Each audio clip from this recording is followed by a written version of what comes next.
Hello, hello, hello, everyone. It is your favorite wellness advocates, Keisha and Ivy here, and this is Chat, Chew, and You, the interactive wellness show where it's all about promoting self-care, holistic health, and confident, energetic living. And today's topic rolls right into that, domestic violence, right? So we're going to be talking with our guest, Sky, today. We'll introduce you to her in just one moment. But just so you know, this is Chat, Chew, and You. Unfortunately for me, it's going to be Chat, Sip, and You. So I got my water with me. I was going to make some deviled eggs. Didn't get a chance to finish before the show, so I'll eat that when we get done. But love to hear what you guys are chewing on tonight, if you are at all. But first things first, if you have any questions during the show or even after, share with us your comments, your feedback here on Blab, or you can send us an email later if you want to remain anonymous at chatchewandyou@gmail.com. Okay. So Ivy, do you want to introduce Sky? I'd love to. So, thank you all for being here this evening. We have Sky Banks. I mean, what do I say about Sky? No, that's in a good way. It's like so many things that you do and so many ways that you are working in the community. Of course, I feel like your thing that I know you most for being is an authoress, as you call yourself. And she's an HIV/AIDS advocate, a women's empowerment advocate. She's always making moving and shaking in the community. I'll actually put up her link so you all can visit skybanks.com and see the books that she's written, and some of those actually touch on some of the things that we'll talk about tonight as well. I'll let her talk about that. But what's most important is that she's always, like we're talking about tonight, is educating and empowering people for upward mobilization. And so that's one of the reasons why I invited her to come sit at the Blab table with us today. So welcome, Sky. Thank you. I'm excited to be here and learn all about this technology and like, wow. And just share, in this important public health topic. I'm glad that you all are amplifying your voices to raise awareness about this issue. Mm-hmm. Awesome. It was lovely to meet you. Look, on air, in person, live, right? Virtual live. Yes. Awesome. Well, I definitely want to go ahead and dive into our topic for tonight, which is When Love Hurts, Education and Empowerment to Eradicate Domestic Violence. And the main reason that we wanted to talk about that is that you all might be new to the Chat, Chew, and You show, but if you don't know, we focus on holistic wellness and helping people live to the fullest of their potential when it comes to their health and well-being. And, is it possible to be healthy and well if you're living in a condition of fear and violence on a consistent basis? Let's start and put that question on the table first. What do you ladies say about that? Sky, what do you have to say about that one there? Absolutely, it's not possible to live healthy and well. Just from the mental aspect and anxiety of it all. But even beyond that, there's been some research on HIV and the intersect with IPV.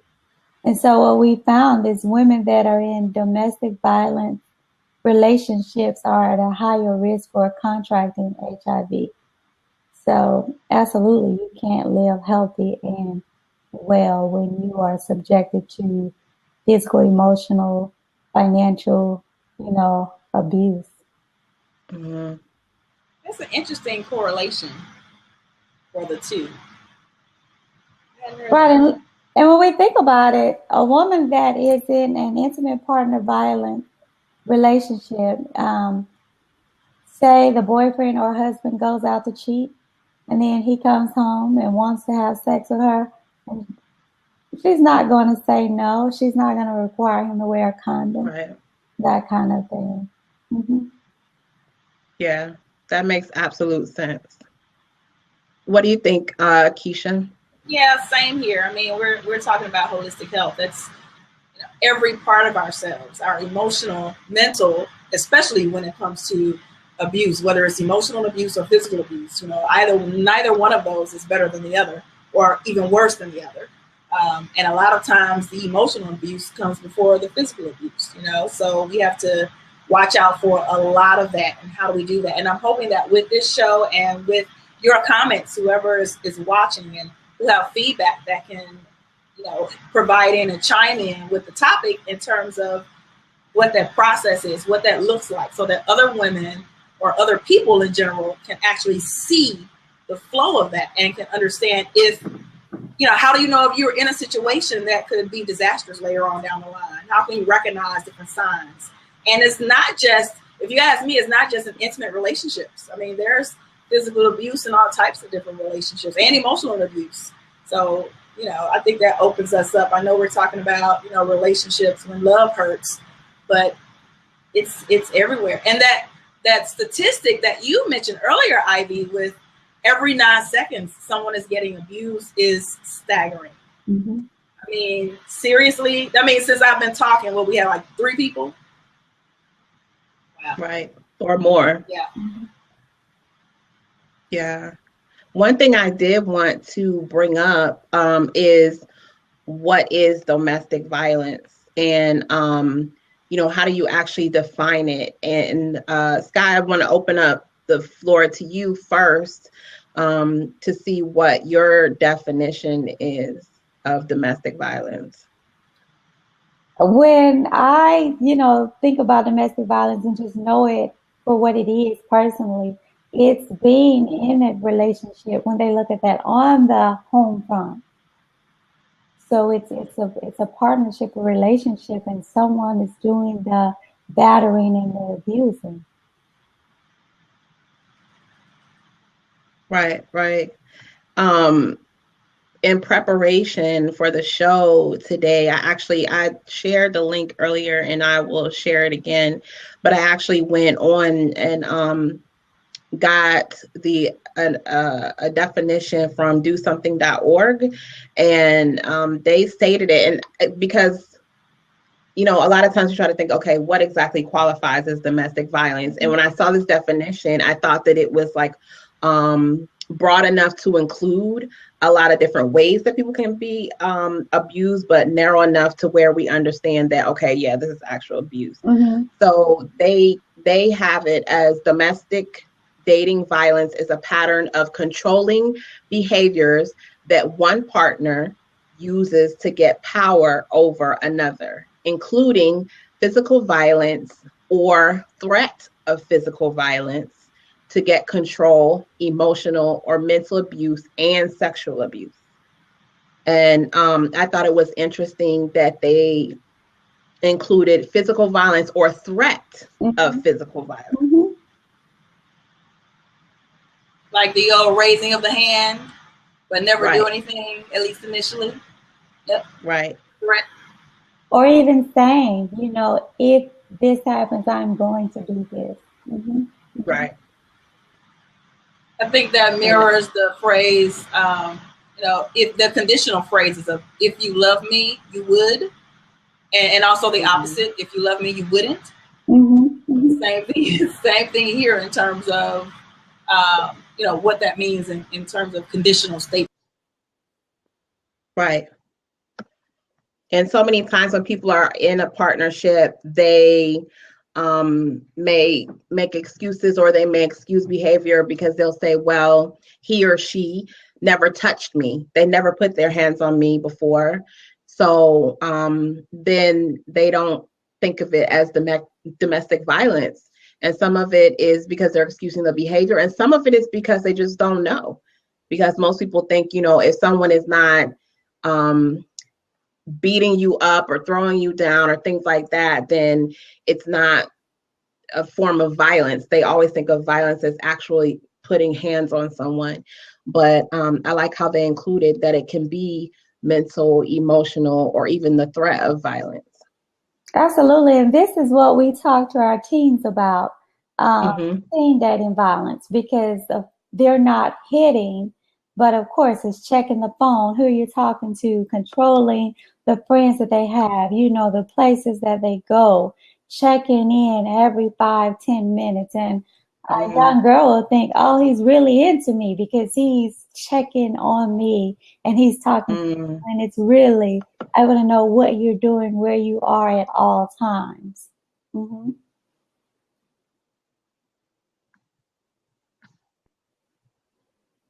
We can't hear you, Keisha. Sorry about that. I said I'm glad you're working with teens because that's where it starts, right? Before they become women who are abused, they may have been teens who are or have been abused. So I love that you're starting with that demographic, and helping them understand what is control, what is unhealthy. How do we recognize what's unhealthy? And yes, starting with our teens is a must. Absolutely. And can we talk about who does domestic violence affect? Because I think that sometimes we have a stereotypical opinion of what domestic violence looks like, or who experiences domestic violence. What do you ladies think of who domestic violence affects?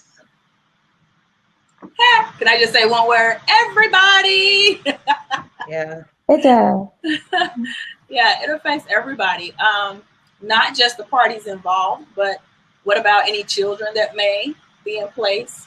What about any other relationships, familiar relationships, especially for the abused, when one thing I've found and have seen with women is who have been abused is their self-esteem is affected. And we know what that means. When your self-esteem is affected, then everything else that you do is affected. Your worth is decreased. The way that you see yourself is different. And so all of that is a matter of, relates to how you interact with other people. So whether it's at your job performance may decrease. So it affects, I think it emanates from within when you're in that space, in that position. And so it affects everybody, in my opinion. Everybody who you're around, especially closely, is affected. But what I found is, while you say that it affects the self-esteem and then, sometimes your appearance and your productivity, I've also found that domestic violence affects, or quote unquote, the smart women differently, who have it all together. They're pretty, that they hide it so well. So you don't see a change on the outside. They're still coming to work. They're polished. They're dressed well. They hide it so well. This just happened to me last week. There's a young lady in my office. She's a preacher's daughter, and she's married to a pastor. She's about 30, and she stopped by my office and she said, and I've been knowing her for about 2 years now, and she dresses well. Hair is always nice, and positivity all around. And she stopped by and she said, I want to share something with you, and I don't want you to be mad. And she told me she had been in a domestic violence situation with her husband for the last year. And that weekend, she decided to pack up and leave. And I looked at her and I was like, not you, the preacher's daughter who's always talking about God and love and speaking life into everybody else. Because that's what she does. Her Facebook page is nothing but positive quotes and inspiration. And so that's why I said the woman, the business, the career woman, they dress it up. Because that's one thing, that's a dirty secret that they wouldn't want anybody to know about them. Did she tell you, though, to help her complete her leaving her journey, or was she just felt she had to tell somebody, and you were the perfect person for her to tell that to? I was not the perfect person. Because not only did I cry in my office when she was there, because it hurt me so badly, when she left out, I called my boyfriend and I was like, what is God doing? Why did he bring her here for me? To do this thing. But of course, we've been talking, and my whole thing with women is get the healing you need. And that healing is not just, okay, I'm out of the situation. I suggest counseling, all of these things to get the healing that you need for being in this situation when you didn't deserve it. So, it's a journey. She's only been gone 2 weeks, and she loves her husband and she misses him. I heard it in her voice when she was talking about it. And since I've seen her, she misses him. So I'm like, Wow. what do I say about that? It's human, Yeah. You're going to miss him, but yeah, it's that struggle. So whatever she, I encourage her to do what she needs to do for her, but at the same time, think about her small children who are both boys, because now you're perpetuating a cycle. Right. So yeah, it's a tough one. Yeah, that's why I had asked about, who does it affect? Because like you said, I think we do have stereotypes of what, where domestic violence happens and who it happens to. And unfortunately, a lot of times that's why it stays hidden, because we're overlooking, we're not seeing, or we're not noticing, or we're always looking in the same places. And even with men, like, there's plenty of men that are going through domestic violence. And, now that we're focusing more attention on that, of course they can get their support, but a lot of them have kind of had to go without the help that they need, because it's, of course, they're going to experience more shame around it. How can you let another person abuse you and all of that, because it's the assumption that if you're a man that you're not going to go through that. So yeah. What about statistics? I know you gave some statistics around domestic violence and the connection, the correlation to HIV/AIDS. Do we have any other statistics around domestic violence that you ladies would like to share? I don't have them in front of me, which I should know this like the back of my hand, because that domestic violence is a very important issue for myself and my family. But I've kind of strayed away from and stayed away from doing the work around it. And my family, we have two shelters that we own and operate. Okay. Would you be willing to tell us a little bit more about that, about like your shelters that you operate, and what made you, are you involved in that, or is that just like a familial business? I'm not involved in the shelters beyond just knowing that they're there. And the reason is because it's so sensitive. We got those shelters after my mom was killed. I was a senior in college, and she was shot 7 times, and only 46. And so my aunts, they opened the shelters. One is named for her, Anna's Place. And but I haven't. I go home, and I've not gotten to that good place in my life where I could just go and visit. But supporting in other ways by feeding, different things that they need, toiletry drives for the women, from supporting from afar. So even though you're not directly involved in the shelters or in that work, do you think that it's inspired you in other ways in the other work that you do?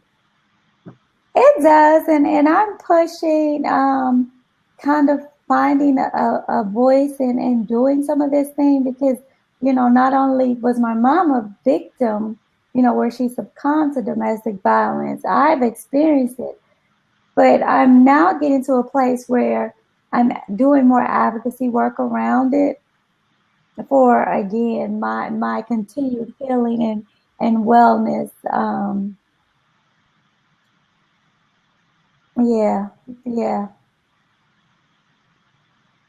I understand. Well, I know even if you're not working directly in that area, you're empowering women, and that's making a big difference. Because, you know, I think that even with the work that everyone right here in this blab that we do, as far as helping women with self-esteem and health and confidence and all of that, you know, if they have not been in a domestic violence situation, just the fact that they can begin to feel more confident and more self-esteem and all of that, if they are faced with that, perhaps they'll be more confident to where they won't even have to be in that situation, or where they won't succumb to that situation. So that could be, you know, that even counts as proactive work.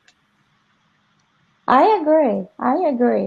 And just kind of lending support to other organizations. Katz is not on, but you know, she's trying. Although she's like me, trying to figure this thing out. Ivy, you are so up on this technology, girl. I love it though. We work together in doing different, you know, awareness initiatives and things like that around Atlanta. We actually supported 3 shelters, one in Mississippi, one in Arkansas, and here in Atlanta. So, you know, if I'm not directly involved, I'm supporting other women who are doing this hard work. Definitely. And actually, Katz is going to try to call in, so I'm going to try to get her at least on speakerphone. Okay. And she's like, I'm so sad. I want to like at least say something. So I'm going to try to at least get her on, so she can at least lend her voice to the conversation, because I know she really wanted to be here. So if you see me step out for a second, that's what I'm trying to get her set up. You know, what was interesting is last year there was a big push, and I think the years prior, it was purple out. They were trying to get the NFL to wear purple for the month of October instead of pink, which would have been absolutely perfect. I mean, look at the number of incidences that we've seen as of late, and that has happened. It's like, I thought it would be a good deal, but I guess the money talks, and that didn't come to fruition. But I'm looking forward to, you know, seeing a lot more purple in the years to come in this month. Yeah, I know there's a clash between the causes, but you know what? Pink and purple is good. We can wear both, right? Right. Absolutely. We can't consider, you know, that purple is swept under the rug, like Ivy said. We don't want to talk about that. You know, and that's the crazy part, because there are so many people that either have gone through this particular, you know, type of abuse, and or know someone who has. And so for us to sweep these types of issues under the rug just seems asinine. It's really crazy. The stuff that really matters, we don't talk about. Absolutely. No. Or then when we do talk about it, it's from a judgmental aspect. It burns me to no end to hear women, you know, like with Ray Rice and his wife, you know, there was so much judgment around that. And I'm like, you don't understand. Because really what happens is it's trauma bonding. While they have power. Abby, what you doing to my you know, people don't understand that it's trauma bonding. It might have something to do with esteem and some other issues, but it's not so easy because someone knocks you out to just say, I'm done tomorrow. Right. You know, that's just like young girls who are sex trafficked, and people always wonder, how could the pimp have them so long? Where they've bonded with somebody who say they care, say they love them, kind of like the Stockholm syndrome, that you are bonding with a person that has you oppressed, that hurts you. So it's not as easy to, okay, he hit me and I'm just walking away. You've been with somebody 5+ years, you know, maybe you have children, you don't, but you end up rationalizing for them. Mm-hmm. I have Katz on speakerphone, so we're gonna like really be technological here and see if this works. Hold on, let me all right, let's see how this goes. I don't even know where my microphone is on here. Okay, let's see how this goes. Go ahead. Hello. Oh, we hear her. Oh my goodness. Oh my goodness. I need a class. I know. I knew I should have gone to Sky's place and been over there, and I knew I would have gotten on. But no, I'm going to be adventurous. It was not that easy, girl. I text Ivy, I called, I said, girl, you know I'm technically challenged. Yeah, get me. So no, it was not that easy. I apologize to everyone. It's okay. We'd love to hear from you around, we were just talking, well, you were listening in on the show, and Sky was talking about the advocacy work that her family was doing, and that's when she mentioned your name. Would you like to share with us some of the advocacy work that you've done around domestic violence?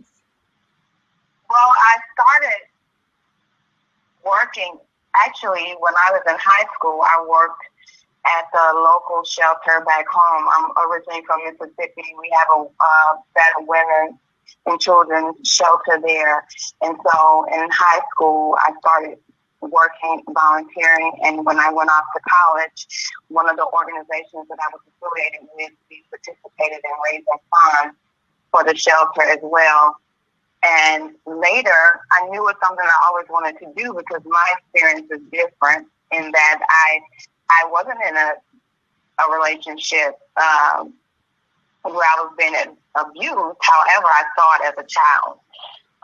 And I tell people I have never seen my mom in a relationship where she was not abused. So, and even up to this day.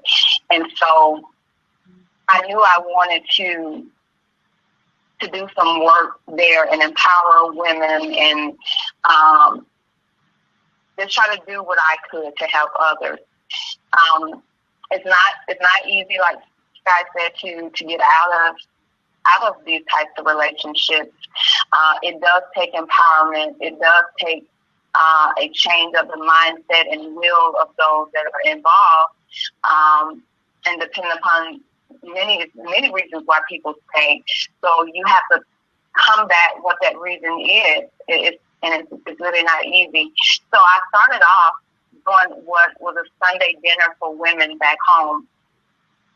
And we had women to come out, and I handpicked certain gentlemen to come and share and deposit into the women because there are good, loving men out there. And so I kind of grew from there. Then I moved to Georgia shortly after that. So what I've done since then, Sky and I actually met doing community service. We were feeding the homeless. And so we just partnered from years after that to kind of get resources for those shelters between Mississippi, Georgia, and Arkansas, which was where we met in Atlanta in Georgia, and then our hometown. So I'm hoping to start Sunday dinners everywhere next year. That's the initiative that I'm pushing for, where a network of women just start hosting them, having cell groups where we're empowering women and giving them information, whether it's economic empowerment, boosting women's self-esteem, things of that nature. So next year is going to be a big year because I just got back in the country. And so next year we're just pushing for that empowerment, because the one thing about domestic violence, these women become so isolated. They don't have the support. That's one of the things. That's how the men can keep them in these abusive situations, because they pull them away from their source, their support system. So we want to kind of build those groups and have women, provide women with safe places to come. That's awesome. And I love the fact that you brought up the economic empowerment and what a big difference that makes in women being able to leave. Like Sky was just talking about, there's the assumption that, oh, you just make the decision to go and you go. But it's like, I mean, where do you go? You know, and how do you live once you leave, especially if that person is your sole source of income, you know, or like you said, if they've alienated you from all your friends and family, you know, how are you going to support yourself? Mm-hmm. Very true. Very true. And when a woman chooses to leave, within, you know, those first 24 hours, 28 hours, they're at the greatest risk of actually being killed. Mm-hmm. So you have to have a plan. You know, there has to be a plan in place. There are shelters. They're not, of course, you know, you don't go by there and it says, hey, this is the domestic violence shelter. So it takes you actually reaching out with, like you have here, the domestic violence hotline. You know, they can get you assistance and get you connected to the right people that can help get you out of those situations.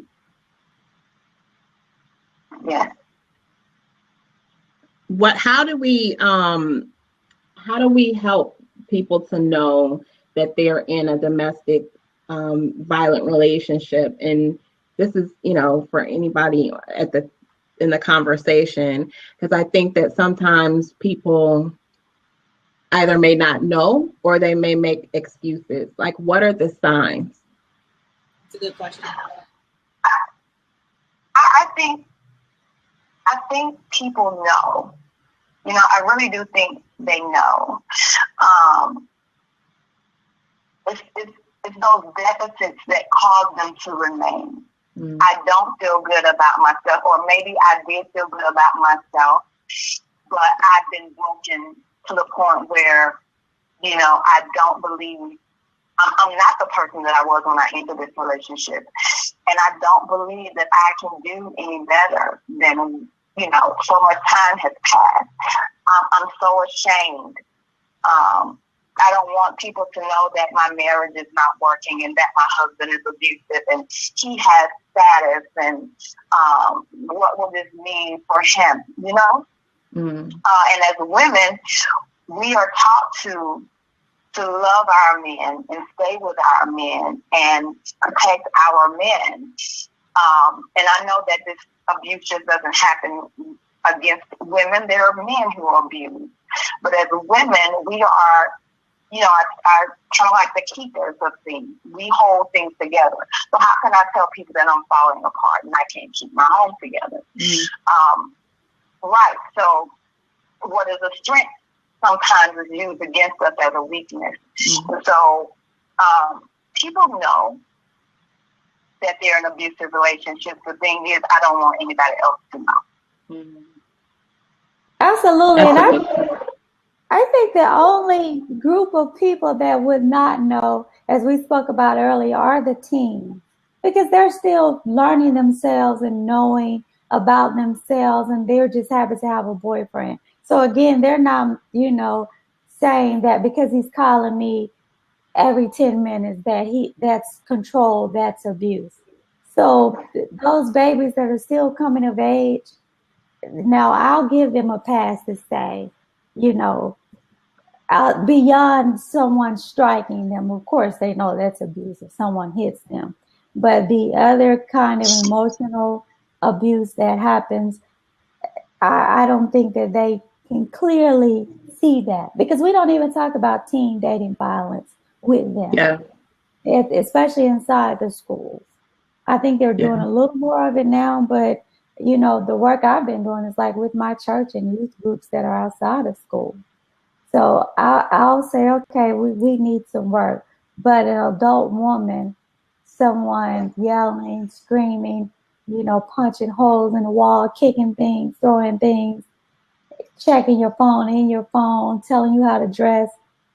I don't know how an adult woman or man could say that this is normal, this is okay. Yeah. That's a good point, Sky. And I don't think that we're doing enough education for our girls and our boys. I was speaking to one of the workers at my school who's over the male group, and I said, I want to come and I want to speak to these young boys because they don't know.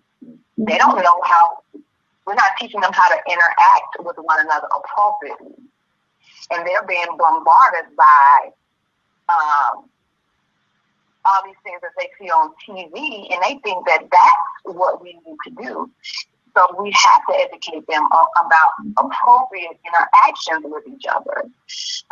No, it's not cute for him to take your phone, and that's not that's inappropriate, like you said. So it's not often happening in the home, so we really have to educate them. And but the village is broken. We're not connected again. We're not connected where sometimes people even want you to have these conversations with their children. Right. And what's interesting is my daughter, she's 19 and she's dating. And the young man, he's a nice guy, but something happened a few weeks ago and she called me and she said, Mom, he says I can't talk to any boys, like platonic friendships. I went here. Yes. Okay, you're my daughter, you're 19, you already know what it is. And I had to be clear with him. I said, we coexist on this earth to interact and engage with the opposite sex. So you're going to have to accept that. I don't know if it's your insecurity, your trust issues, but this is not the mom you want to meet. I've been there, and I'm not going there with my daughter. And I was clear with her. I said, this foolishness is not going to happen, so you already know. So either you continue as you have been, but it's going to be some problems with us if I find out you have, quote unquote, honored what he said. You're 19, baby. It's a whole world out here. So, let's figure it out. But I just, I found that interesting for him to say that, and she's never experienced it. And, she's like, okay, what's the deal? So what did he say to you? What did he say to that? Well, he was just stumbling over his words, and he was like, okay, I understand. I said, because I guarantee if I go to your phone, through your phone, you're not just talking to guys, because I won't be talking to only guys. So, he was like, well, yeah, you got a point. I was like, what's good for the goose is good for the gander, baby. You going to be talking and she going to be talking and we going to keep it like that. I had to do that because that's my only girl. And I'm playing no games. Exactly. Mm-hmm. We need more mothers like you out here. The good thing is that the communication was there, right? Because, think of how many girls get into that situation because they're not communicating. So they're just going into it, and either they don't have that parent who's there that they can talk to, or they don't have that relationship. So they're going, like you said earlier, they're feeling like, oh, that's a sign of he loves me. He doesn't want nobody else talking to me. I'm all his. They think that that's cute or that's a sign of love or attentiveness or affection. And there's no one, they don't have that mother to say, no, that's not okay. Like, that's not normal. That's not love. Right. That's another reason I loved the title you came up with, Ivy. I told you this already. When Love Hurts. Right? This is one of those, I don't know if I won't say oxymoron, but another one of those, maybe a paradox or whatever, because love never hurts. Love never hurts. Yeah. That is not what love is. And I think maybe that's another word that people should look up and understand what love really is. Yep. So they can know that love does not mean, you physically or emotionally abuse me. Love does not mean you hurt me. Mm-hmm. Mm-hmm. Through your words or through your actions. Absolutely. Right. Love shouldn't hurt. Absolutely. Not shouldn't. It doesn't. You change that. Not right. It's like you said, they're antipodal. Like they can't even meet in the middle. Right. Mm-hmm. Doesn't work. So I know, Katz, you had talked about when a person leaves a domestic violence situation, what can they expect? Like, okay, so if you decide that I'm in a violent relationship and I want change, I want better for my life, then what? Well, I think the important thing to do if you're not connected to a shelter that can bring you in is that you connect with someone in your family that you can get to, and probably not in the town where you are, maybe somewhere away where you can go. Someone can maybe pick you up and take you somewhere away from this person where, you know, they can't get you. And a lot of times they know your people. They really, and like I say, you're actually a good person to them. But that's kind of part of the charm that comes with abusers sometimes. They're very charming. They know how to draw you in. So having I almost liken it to like the people just surrounding you so that enemy cannot get you. So you're going to need that covering so that you can be away, all right? Phone calls, a lot of times they call even after you left. Mm-hmm.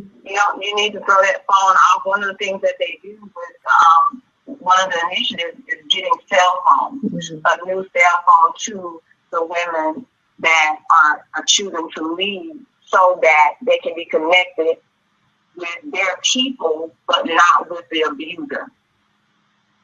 So he cannot track them. They have tracking devices now on your phones, and people track you, and that's what abusers do too as well.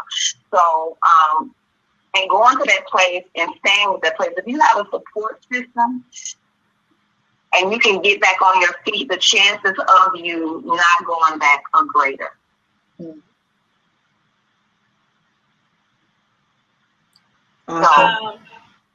Contessa, I'm sure you have encountered plenty of times where you may have given them some knowledge in terms of how they can, at the point they decide to leave, how they can economically make it work, how they can go out and do all these things, give them these phones, but then they contact that person again, and now they know where they are, or now they have that number that they're not supposed to have.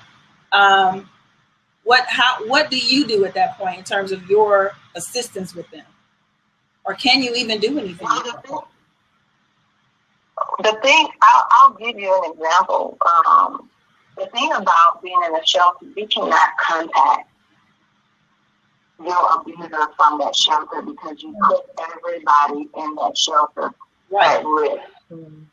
And, from a personal standpoint, I know that has happened. So you immediately have to go. Mm-hmm. You have to leave. So where are you more likely to go at this point? You're back, quote unquote, home.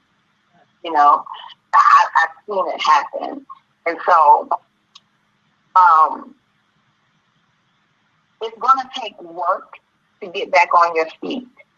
You have to be patient with yourself. It takes courage to leave. It takes courage to stay away.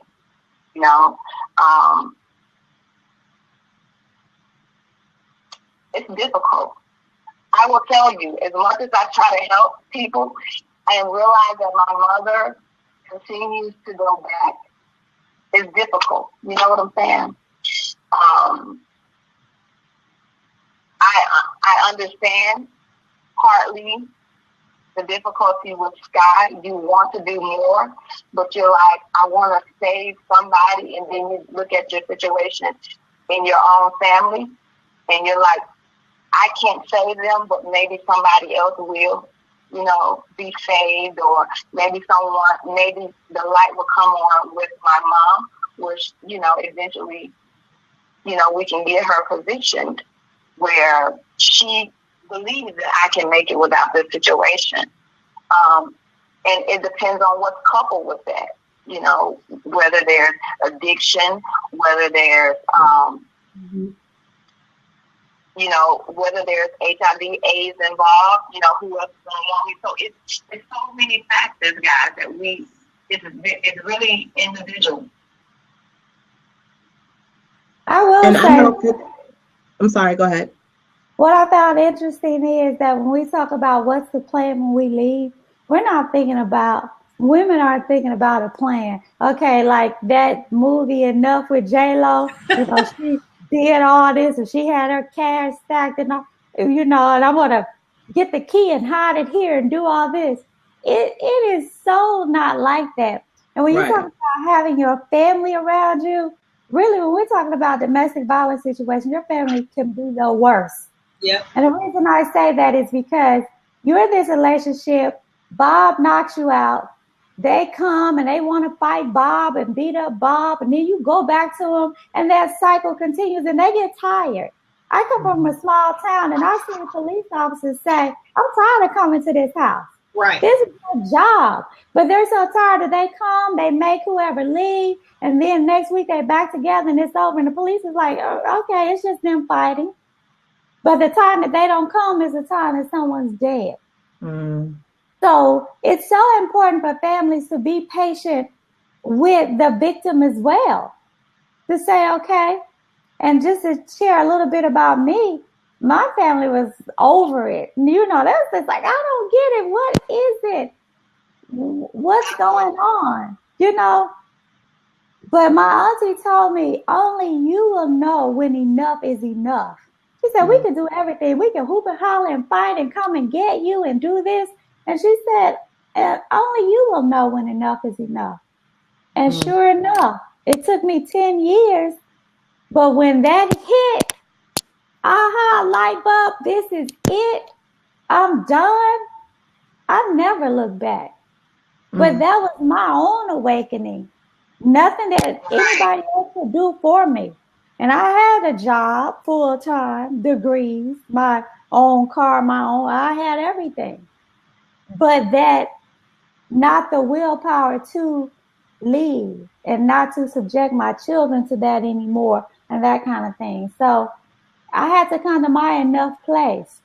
So I just, you know, if anybody's listening, watching, and you have a family member or a friend, and don't get tired. You just continue to pray.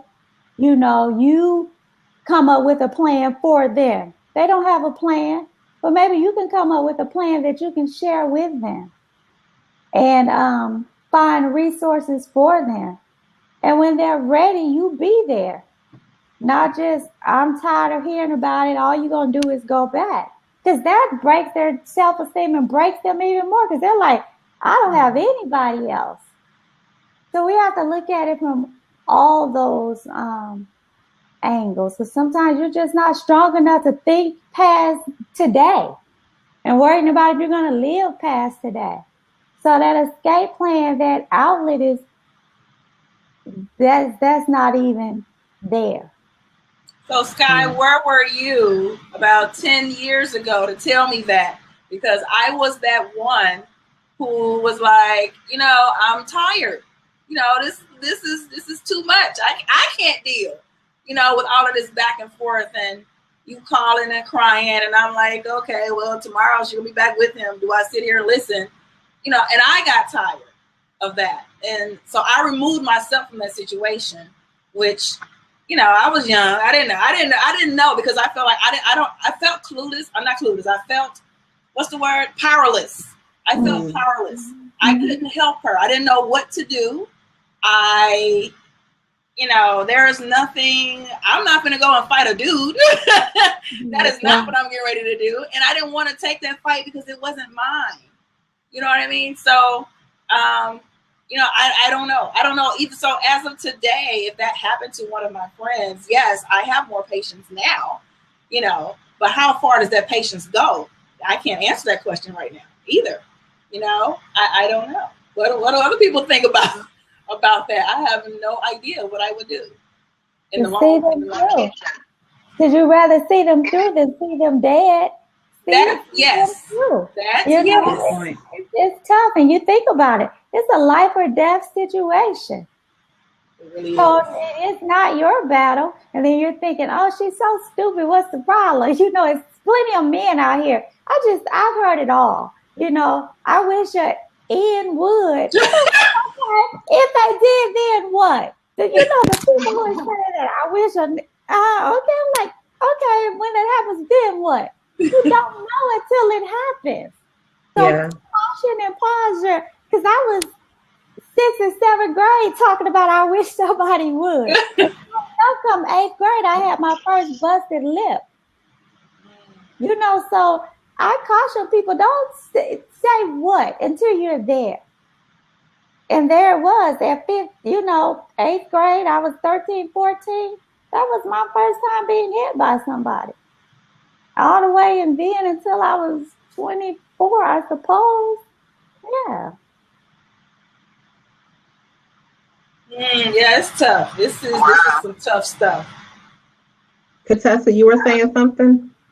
Yeah, I was just reflecting off of what Lakesha was saying, and like I said, my experiences with my mom, and I remember, you know, having to go to the hospital and, you know, over and over again, even when I was in college and having class, you know, something happens, you have to go to the hospital 30 miles away, whatever case may be. And there are times when you're like, how much longer will this be? And the fear, part of you wants to let go and give up on them. And the other part is, I can't give up on you because I love you. So even with friends, you know, Sky, you've been in a situation. I've never been in a situation personally. And it is life and death. And you're praying to God that it doesn't end in death. Daily, you're like, I don't want that call. You know, so it's a difficult situation because I wanted to drive and whip somebody up, you know? And one thing that my dad, I remember the night, it seemed like it was the darkest night in Georgia. And that was the first time I'd ever heard him hit my mom. We were on the phone and I think he thought she was on the phone with someone else. And I could hear him beating her. And I told my dad, I said, I'm going to Mississippi. And I'm going to kill him. And my dad said, well, if you kill him, you know your mother is going to be mad. Mm. And that's the mental state a lot of times that people that are in the situation, they really do love this person. It's just that love is not being reciprocated the way it needs to be. Mm-hmm. But it's the love that they've gotten accustomed to. It's that comfort place for them. And so I had to back down and continue to pray that, you know, God, teach me what to do and what to be for that person, Keisha, you know, and give me the strength to be that. What is my purpose for being in this person's life? And how can I help them? Lord, teach me what to do to help them and be there with them without sacrificing myself to the extent where, you know, I'm no good for them. Mm-hmm. Keep me in the place where I can be good for them.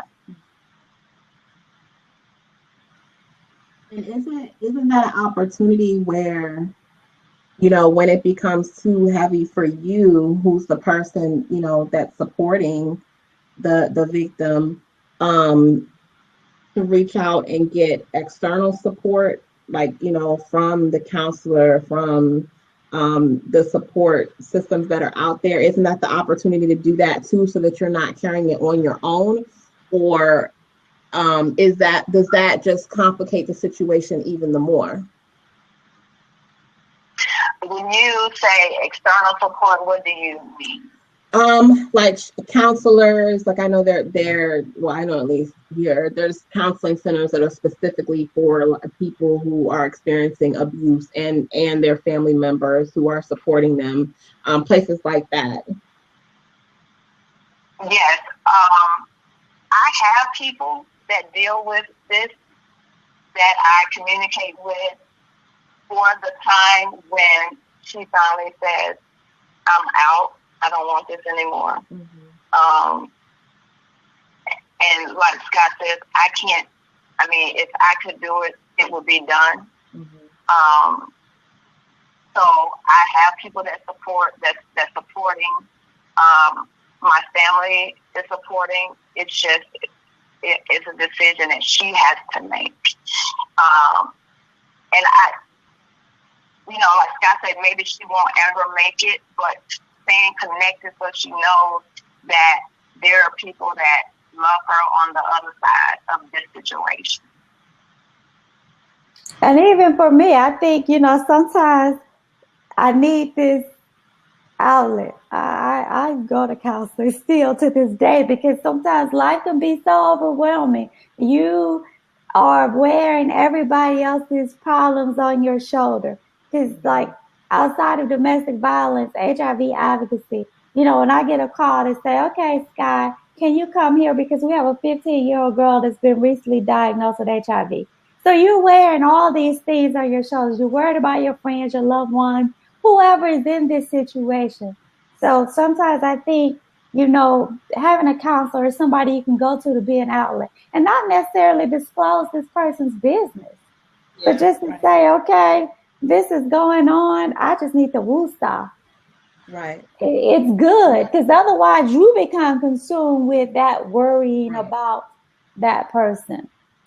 Right. Exactly. And that's what I was bringing up was the like the self-care factor for the person who's the codependent, like the person who is supporting the victim, they have a self-care factor as well, because if not, then the next thing you know, you're in a dire situation with your own mental and wellness and emotional wellness and mental health and all of that, because you've taken on so much of this other person's problems. Now you're in a dangerous situation. So that's what I was bringing up was, like you said, Sky, seeking counseling for yourself as a person, not you particularly, but someone seeking, if you're supporting a victim, making sure that you seek counseling for yourself or support for yourself, or go somewhere and get support so that you're not carrying that all on your own shoulder. Absolutely. I'm sorry, Katz. I started the counseling when I was in college. Okay.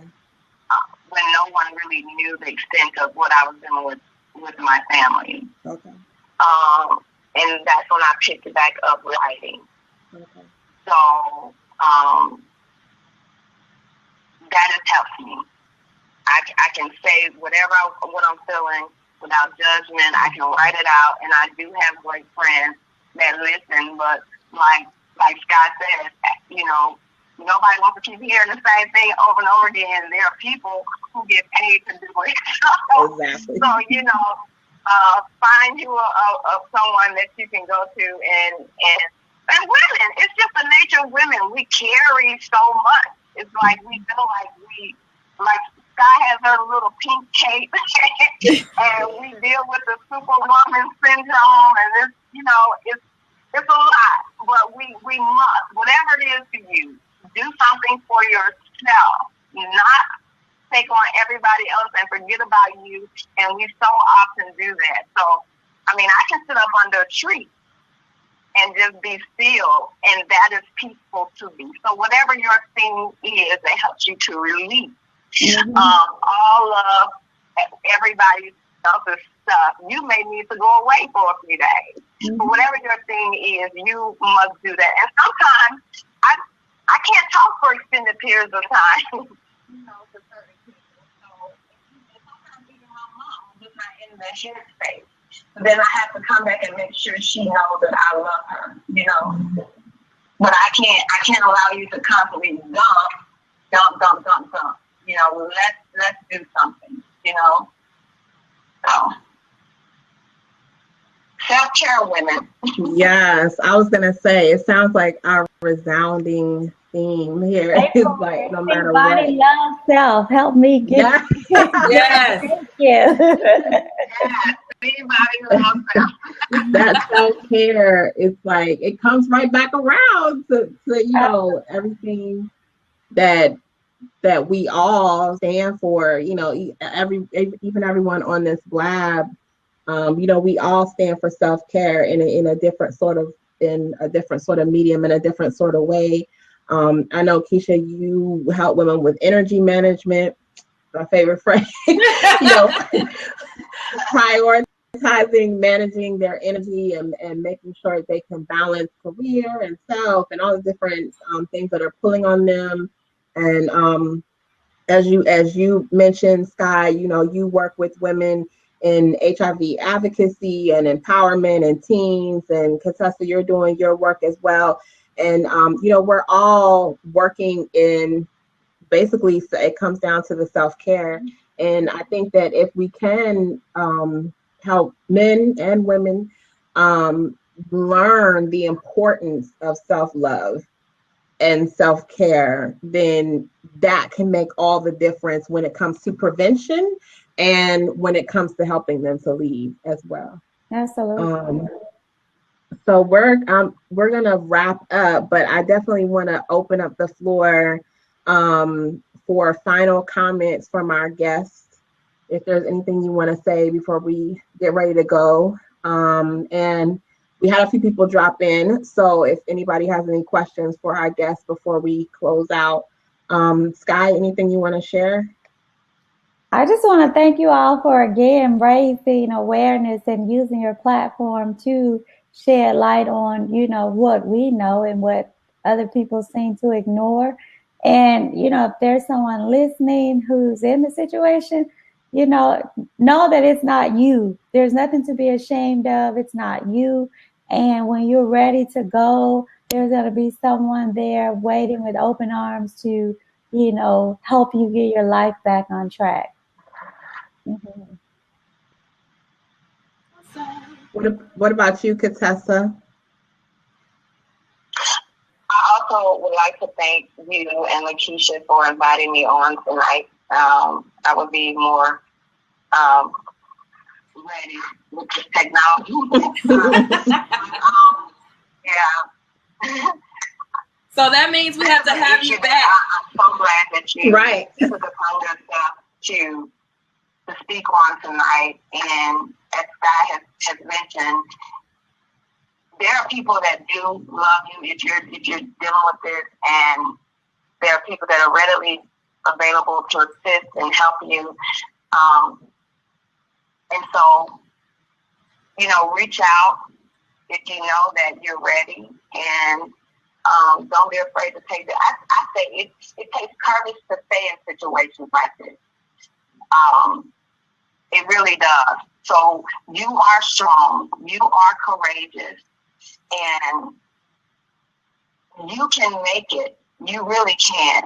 You may not feel like you can, but we believe that you can. Mm-hmm. And we're just here, and we wish you the best, and we wish you love. And so that's basically it. Mm-hmm. That's good. I want to save the world. Yes. And you are doing it. One person at a time, right? One person at a time. One person. We can't all do everything, but we can all do something. Exactly. We can. Amen.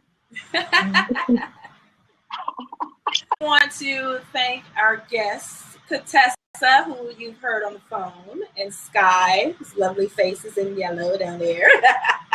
Thank you guys so much for sharing your expertise, your experience, your knowledge, education. That's what we're all about here at Chat Chew and You.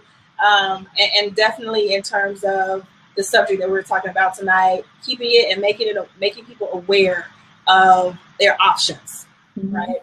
Mm-hmm. I am all for some type of choice. You have options.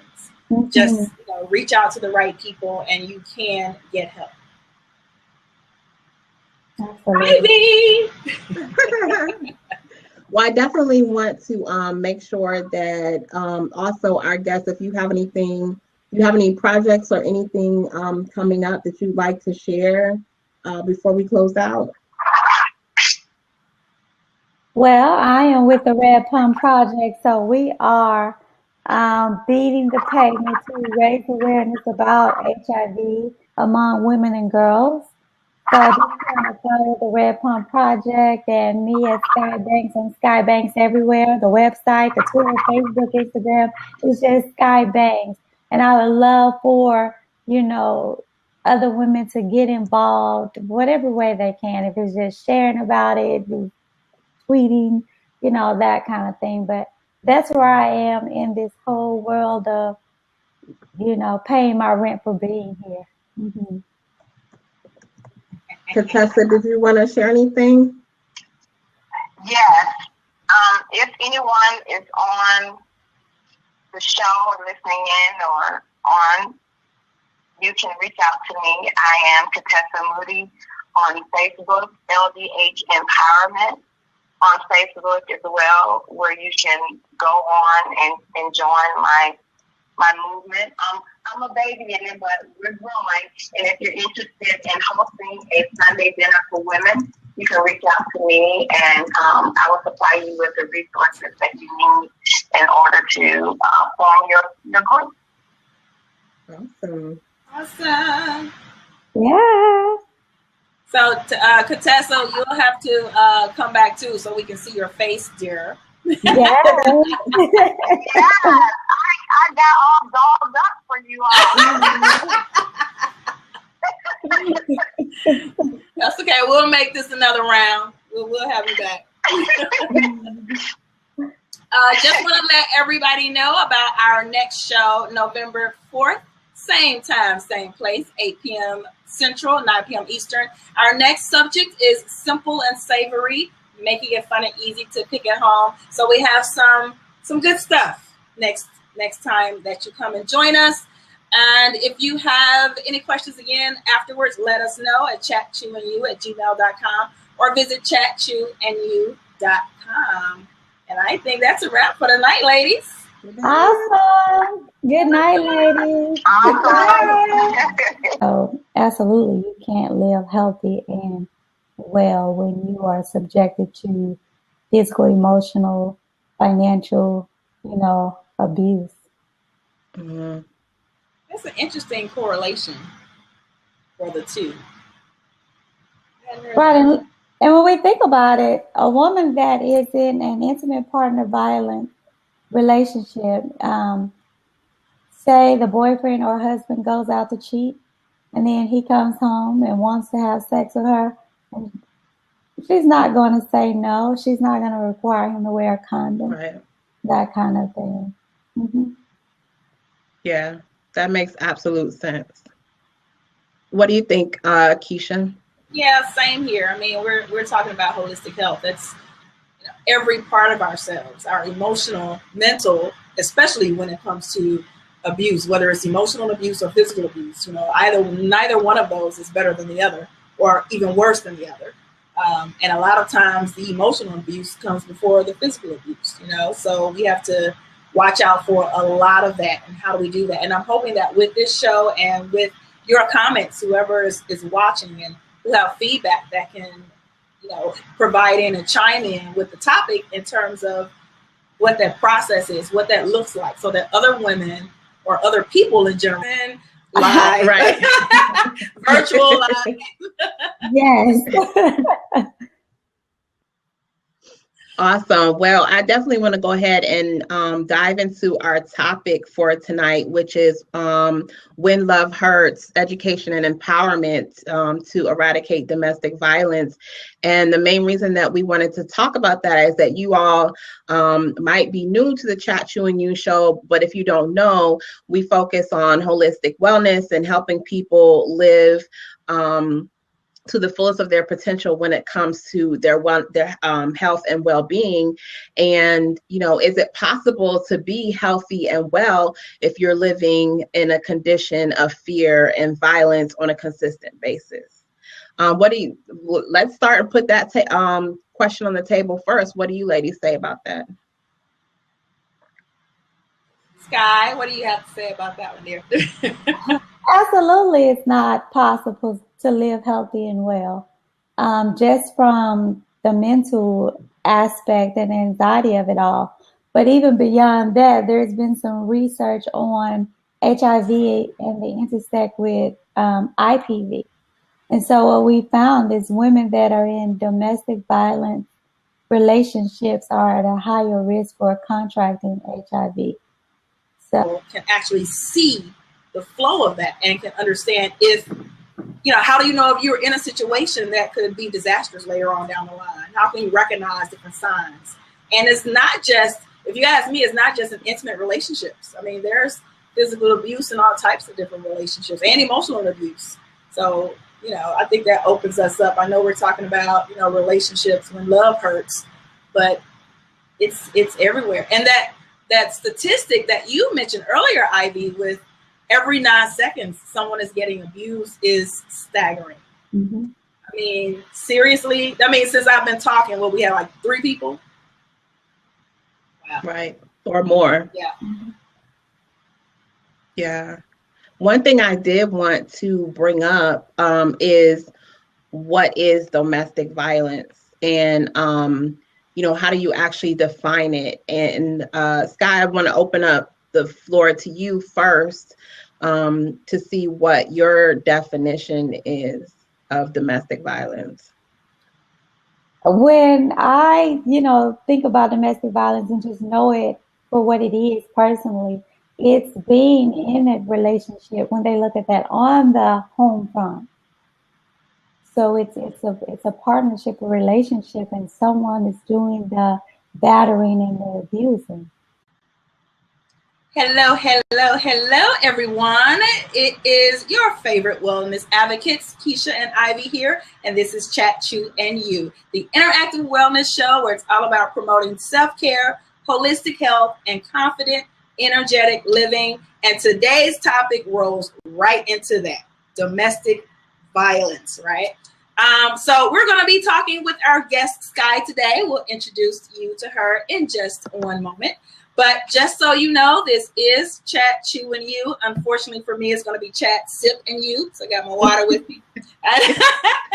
I was going to make some deviled eggs. Didn't get a chance to finish before the show, so I'll eat that when we get done. But love to hear what you guys are chewing on tonight, if you are at all. But first things first, if you have any questions during the show or even after, share with us your comments, your feedback here on Blab, or you can send us an email later if you want to remain anonymous at chatchewindyou@gmail.com. Okay. So Ivy, do you want to introduce Sky? I'd love to. So, thank you all for being here this evening. We have Sky Banks. I mean, what do I say about Sky? No, that's in a good way. It's like so many things that you do and so many ways that you are working in the community. Of course, I feel like your thing that I know you most for being is an authoress, as you call yourself. And she's an HIV/AIDS advocate, a women's empowerment advocate. She's always making moving and shaking in the community. I'll actually put up her link so you all can visit skybanks.com and see the books that she's written, and some of those actually touch on some of the things that we'll talk about tonight as well. I'll let her talk about that. But what's most important is that she's always, like we're talking about tonight, is educating and empowering people for upward mobilization. And so that's one of the reasons why I invited her to come sit at the Blab table with us today. So welcome, Sky. Thank you. I'm excited to be here and learn all about this technology and like, wow. And just share, in this important public health topic. I'm glad that you all are amplifying your voices to raise awareness about this issue. Mm-hmm. Awesome. It was lovely to meet you. Look, on air, in person.